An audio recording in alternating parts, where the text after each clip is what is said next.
The start? My bad. Hey y'all, my name D. I'm from Tallulah, Louisiana. Been here in St. Louis about 4 years now. Where can I start? Tell us about your upbringing in Louisiana. Well, it was kind of good. Raised by my mother and grandmother. My father, he left when I was about 4. He was killed when I was 9, so it was kind of up and down. You know, we lived in the hood, but my mama made sure we had the best, you know. Just lost her last year, so things been kind of rough. Yeah. Tell us about your siblings. Do you have any siblings? Yeah, I got a big brother and a big sister. What did you learn growing up? What did your mom teach you growing up? She told me not to settle for less, you know, to know my worth. She told me about, you know, just things going on in the street, basically, which a lot of parents don't teach people. And she taught me everything mostly about the streets more than book-wise. And I appreciate her for that, you know. Everything she told me not to do, I did it. But I also lived in Detroit, Michigan. She moved me to Detroit when I was about 11 because I started acting up in Louisiana with my big brother, Shad. Love you, Shad. Yeah, but What made you start acting up in Louisiana? I don't know. I was trying to do everything I seen my big brother and big sister do. I mean, I was the baby. They was going to clubs and stuff. I wanted to go to the club too, but couldn't because of age. But you also had these little clubs for teenagers. Even though I still wasn't a teenager, my mama the one going for it. I still sneak out, go to it, and still get my ass whooped. Big sister coming in and catch me inside my board, ass whooping for days. But my mother, she was a go-getter. Like, she hung around number drug dealers. Like, my godfather was a drug dealer, so it really wasn't a rough life. It just ups and downs. What were you taught growing up? What are some of the things that your mom taught you as a young lady that you carry to this day? Don't fuck with these niggas that ain't got shit. They can't take care of you. They can't put you in the house. They can't, you know, basically give you what you need as a woman. Do not mess with these niggas. Because you don't get nothing but a wet ass, basically. And I take that with me everywhere I go. And people look at it like, nah, that's prostitute. That's not prostitute. No, that means I know my worth. And I'm not finna deal with no nigga who ain't got shit. 2 dead batteries can't do nothing. And I'm not going for that. Oh, no. And she just taught me a lot. That my mom was the shit. It's like she is one of the most loved and most hated women where we from. She was a big, beautiful woman like she raised me to be. Did you graduate high school? No, sir. When did you leave high school? 11th grade. Where did life take you when you left high school? What was... The streets are ran to drug dealers. Wanted to know more about that life because my mama tried to keep that type of life away from me. I wanted to see what it was about. Seeing police raids every day. I was in Detroit then, so I was seeing everything. I mean, undercover cops, raids every day of the week. It was wild. Seeing teenager boys up there, like, their fathers having them sell dope, that was kind of sad as I look at it now. But back then, we thought it was cool. What would you say the differences were and the culture shocks moving from Louisiana to Detroit, Michigan? Money-wise, like, it's way much more money in Detroit than the small town where I was born and raised. Like, we only got one or two grocery stores down there. Maybe a couple gas stations. And it's not that much of nothing. One school, basically. It was a big culture shock. Like, I learned a lot. Like, if I didn't move to Detroit, I think I would be, like, green. Wouldn't know anything. Like, Detroit taught me everything about the drug game, everything about the streets, period. And I just connected more with the streets than, you know, the book world. What jobs have you had over your lifetime? Oh, shit, excuse me. One job, CNA. How long did you do that? About 7 months. What made you stop? Oh man, I had an incident where my ex broke my jaw.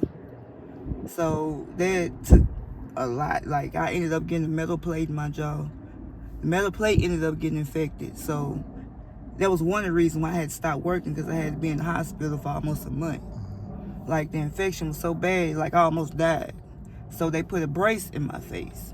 And I had a brace in my face for over a year. So it changed a lot. So I started selling dope. Who introduced you to that lifestyle? Me seeing it, when I moved up here, 219. You saying you started in St. Louis or you started in Michigan? No, I seen how, everything was moving. My mother, she dibbled and dabbled in that world. Using it, that made me look at it differently, because I struggled with my mother. Like, my mother wasn't, like, smoking a pipe or nothing like that. Like, she was fucking with Primos.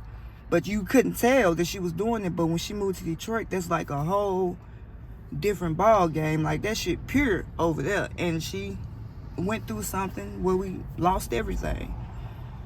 What did they teach you going through that? Not to do it. But I seen how much money it was bringing. I seen the trouble it can get you into, and it taught me the do's and don'ts. So when I started, I had no issues. For those who are green and don't know what a Primo is, could you explain to us what a Primo is really fast? A Primo is maybe a joint paper or a blunt with tobacco or weed crumbled up with crumbled crack cocaine in it. Okay, so fast forward, when you start dibbling and dabbling, what was that experience like? Hey, boy, I felt like Snowman. When I tell you, I felt like Griselda Blanca, because I didn't know the effect I had on the area when I started, because I had a different mentality than the guys that was doing. I was at the hotel right there, Grand and Penrose.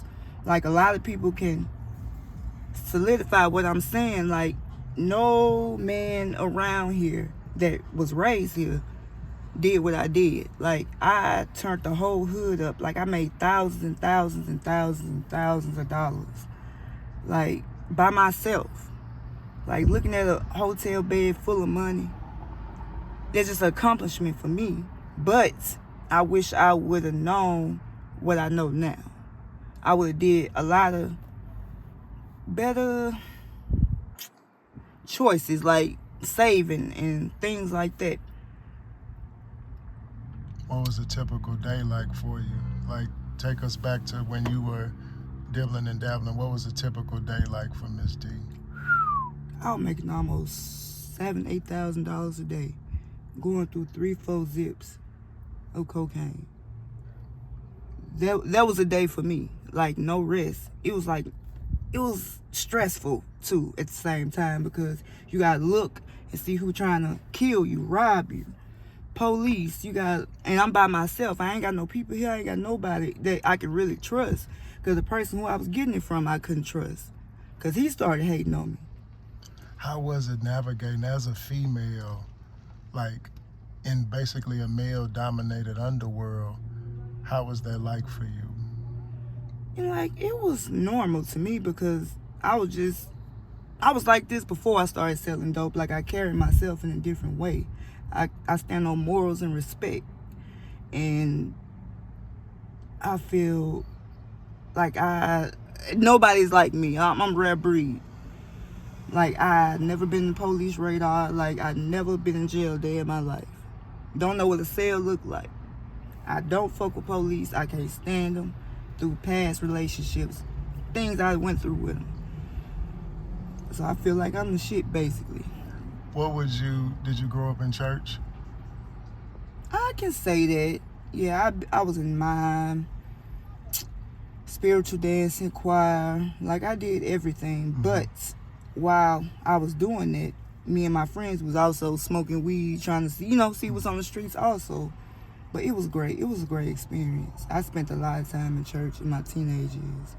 What made you stop going? The streets.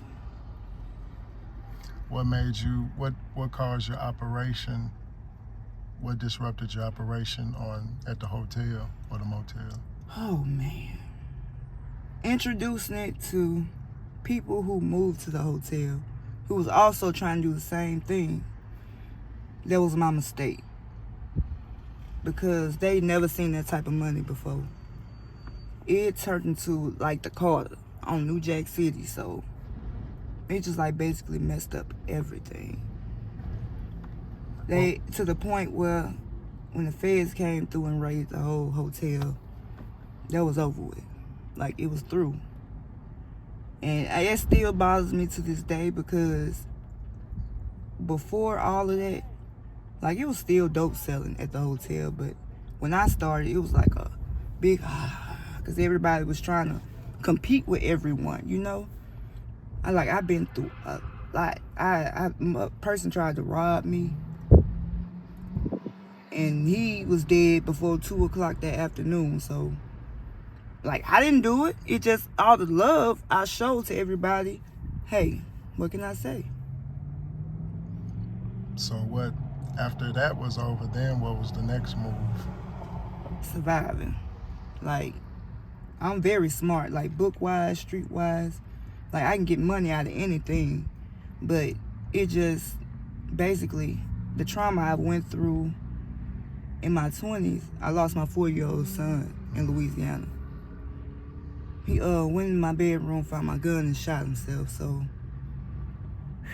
that was a whole nother story. Reason why I came up here. Got on pain pills real bad when that happened. Like, I was a full-fledged junkie for like 3 years straight. Like, I'm 4 years clean now from pain pills. And it just, I'm still struggling, you know. It ain't gonna never go away. It's just, I get stronger every day dealing with it, because I know God got me. That's who I look up to every second of a minute. Like, that's who drags me through it all. And I try to teach the people that's out here while I'm out here that you can do it. Like, this ain't it. They scared. They scared of the withdrawals. They scared of what might comes after. I told them, I said, if you can go to they'll give you medicine to help with the withdrawals. Once you get over that hump, you will feel way much better. You're going to be looking like, damn, that was me. Like, I was doing any and everything just to get my morphine pills, hydrocodone, tramadols, anything opiate. I was taking 30, 40 pills a day. I dropped to a size 0. Imagine me, a 0. That's not a good look. Because I've been big all my life. And me coming up here trying to get myself together, I lost my mother. And that tore me up, like, terribly. Because she didn't get a chance to see me back to myself. And I just wish that I could, you know, turn back the hands of time. But I can't, so it's something I got to deal with, you know? If you can go back and talk to a young Miss D, knowing what you know today, if you can go back and talk to your younger self, what would you tell her? Go to school. Go to school, get every degree you can. Stay the hell away from the streets. Because the streets will swallow your ass up and spit you out if you let it. Like, you got to have a strong mind to be out here in the trenches with these evil, negative-ass people. Like, right now, I'm going through my spiritual awakening, so my spirit is way much cleaner than it was, then. I just look at everything now in a spiritual way. Like, I don't look at this worldly this ain't nothing. If there's anybody who wanted to contact you or people wanted to reach out to, is that a way you can be reached or contacted? Basically, out here, Grand Penrose by the car wheels. But other than that, I don't be on social media. No phone number? I have a phone number. No cash apps? Oh, yeah, Cash App. Ari. No, not that one. Hold on. I got a couple of them.